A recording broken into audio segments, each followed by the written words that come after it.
Yang kedua, pertumbuhan kecerdasannya yang memang rendah dibandingkan dengan kecerdasan pada usia sebayanya yang normal.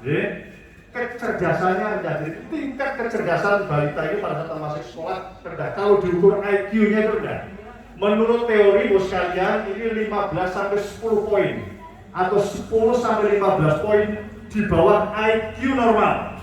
Jadi kalau IQ normal orang Sukoharjo katakanlah 100 misalnya, maka 85 sampai 90 di bawah itu. Kalau mikir lemot.com.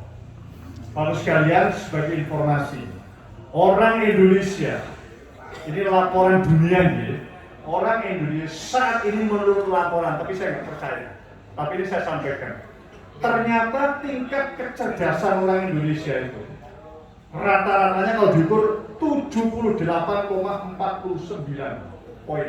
Jadi kalau tes mau sekolah kan ada tes IQ ya, pernah dengar ini psikotes tes IQ ya, 78,49. Maka kalau mikir lemot.com, bukan berarti diam banyak pertimbangan, memang nggak ngerti gitu. Kalau ngapur udah ngerti, bukannya diam banyak pertimbangan dibatin dulu, memang sebenarnya nggak ngerti gitu. Nah itu sehingga memang Indonesia itu tadi Pak Rahmat menyampaikan ini ranking 10 di Asia Tenggara, sama dengan Timor Leste, di bawah Laos yang paling tinggi Singapura. Kalau ranking dunianya 130. Baru sekalian, penduduk Indonesia saat ini 272 juta lebih. Bayangkan saja IQ-nya seperti itu. Nah ini kerugian yang kedua. Kerugian yang ketiga, kalau anak-anak yang balita yang kategori stunting ini nanti akan tumbuh pada saat dewasa memiliki potensi rentan terhadap penyakit tertentu. Tadi disampaikan ada juga persoalan gula, diabetes, jantung, darah tinggi, stroke, dan lain sebagainya. Menurut dokter seperti itu. Nah, 3 kerugian ini pada jangka panjang tentu akan menurunkan produktivitas bos sekalian. Padahal yang seperti itu 1/4 dari balita-balita yang saat ini ada. 5,3 sampai 5,9 juta anak kurang lebih di Indonesia. Dan itu akan panjang umur, akan tumbuh terus, akan berkeluarga, akan mencari pekerjaan, dan akan sepuh dan sebagainya. Tapi kondisinya pendek, kecerdasannya rendah, kemudian sakit-sakitan. Nah, Pramilo Katus sekalian, semangatnya kita harus atasi bersama. Bila bukan, kita harus cegah bersama. Yang sekarang sudah dikatakan stunting, jadi kalau Sukoharjo 20%, ya 1 dari 5 lah kurang lebih pendek dan stunting ini tetap diberikan gizi, diberikan makanan yang sehat, pendidikan tetap disekolahkan, dirangsang dengan olahraga yang membantu pertumbuhannya begitu ya, meskipun ya pas-pasan, tetapi semangat kita jangan sampai nambahin. Mulai hari ini ada balita-balita yang disebut dengan stunting. Caranya diskusi 3 bos sekalian. Caranya 3.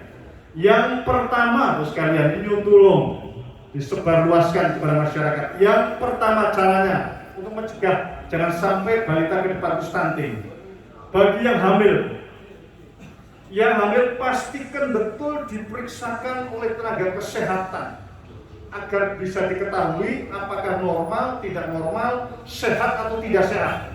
Di mana itu? Di posyandu, di puskesmas, di polindes. Tidak usah harus dokter yang mahal-mahal, di posyandu. Hidupkan kembali Pak Lurah, Pak Kades, posyandu yang ada hidupkan kembali. Yang kedua, bos sekalian, yang baru melahirkan, pastikan air susu ibu diberikan selama 6 bulan sejak kelahirannya, diberikan air susu, jangan diberikan makanan tambahan yang lain, kecuali ASI-nya mengalami masalah, baru boleh. Nah, diberikan ASI sampai 2 tahun, tetapi mulai bulan ke-7 nyuwun pangapunten diberikan makanan tambahan pendamping ASI, karena nggak cukup energi balita ini, bayi ini hanya dengan ASI, tapi harus dilengkapi dengan pemberian makanan tambahan pendamping ASI sampai dengan 2 tahun. Apakah cukup dengan 2 cara itu? yang hamil diperiksa, kemudian juga yang punya anak di bawah 2 tahun juga diberikan ASI dan makanan yang bergizi. Belum Pak, penting bagi remaja atau kaula muda yang mau menikah ini penting Pak. Terus putra putri panjenengan atau kerabat atau saudara atau yang ada di desa ini yang mau nikah pastikan betul diperiksa kesehatannya. Diperiksa terutama adalah remaja putri, calon pengantin putri, calon pengantin wanita. Karena calon pengantin wanita ini akan kawin, kemudian akan hamil, akan melahirkan, perlu cadangan gizi yang baik, hemoglobinnya harus bagus. Terus kalian agar tetap sehat, diperiksakan dengan baik. Apa harus diperiksa? Paling tidak HB-nya. HB yang normal berapa? HB yang normal tidak? 11,5 cukup. Kalau kurang dari itu apakah boleh menikah enggak? Kurang dari itu boleh menikah enggak? Boleh, tapi jangan hamil dulu. Boleh menikah Pak, tidak dilarang, tapi jangan sampai hamil dulu. Nah yang kedua juga perlu diukur lingkar lengan atasnya untuk mengetahui indeks massa tubuh dan lain sebagainya. Jadi prinsip sebelum nikah tidak hanya pesen TNH, tidak hanya pesen catering, tapi dulu diperiksakan kemana? Ke bidan, ke dokter yang dari puskesmas, yang dari posyandu agar sehat. Tidak hanya dicek saldo rekeningnya, tetapi juga saldo darahnya, istilahnya ya. Terus kalian, nah dengan 3 cara itu nyuntulung bagus sekalian Pak RW, tokoh-tokoh masyarakat untuk mengingatkan kepada masyarakat agar bagaimana kita tetap harus menjaga agar keturunan kita di kemudian hari, keturunan panjenengan sedoyo, cucu-cucu panjenengan, putra-putri panjenengan ke depan menjadi putra-putri yang hebat tanpa stunting. Oh sekalian yang berbahagia, titip terakhir untuk mencegah jangan sampai stunting, jangan lupa ikut KB keluarga. Kenapa? Karena kalau hamilnya terlalu muda, hamilnya ibunya terlalu tua, di atas berapa tahun? 35 tahun. Kalau terlalu muda di bawah umur berapa? 20 tahun. Kemudian terlalu dekat jaraknya, baru 1 tahun hamil lagi, terus terlalu sering hamil, homal hamil gitu ya. Nah itu semua bos kalian, 4 terlalu itu juga bisa mendorong terjadinya stunting atau kemungkinan bayi-bayi, balita-balita yang dilahirkan itu bisa jadi stunting karena persoalan terlalu muda, terlalu tua, terlalu dekat dan terus sering hamil. Oleh karena itu kuncinya adalah ikut program kami. Bos kalian yang berbahagia, demikian beberapa hal yang disampaikan. Sekali lagi kami mengucapkan terima kasih kepada khususnya Pak Rahmat Handoyo.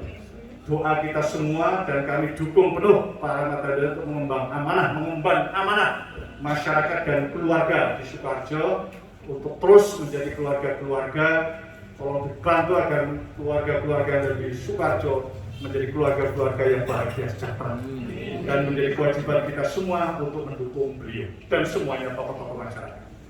Terus sekalian, demikian disampaikan. Sekali lagi mohon maaf dan terima kasih kepada Pak Kades, juga Bu Kades, juga para sesepuh, pilih sepuh dan seluruh kader untuk mensukseskan program percepatan penurunan stunting melalui pencegahan tak terlalu tadi. Jangan sampai terlalu muda, jangan sampai terlalu tua, jangan sampai terlalu dekat, dan jangan terlalu sering melahirkan. Wassalamualaikum warahmatullahi wabarakatuh.